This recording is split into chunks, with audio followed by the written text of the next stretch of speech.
Mga kapuso, ihanda na ang budget dahil tataas ang singil sa kuryente ngayong buwan.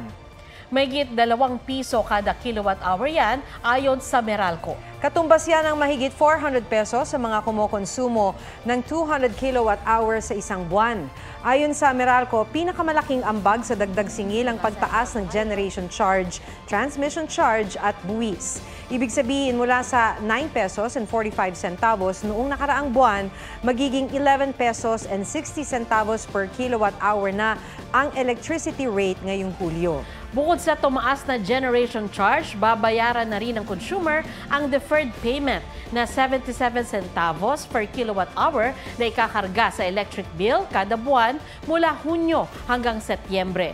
Posible namang bumaba ang babayaran sa Agosto dahil sa inaasang pagbaba ng demand.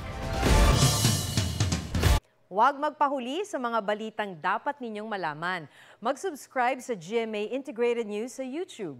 Sa mga kapuso abroad, subaybayan nyo kami sa GMA Pinoy TV at sa www.gmanews.tv.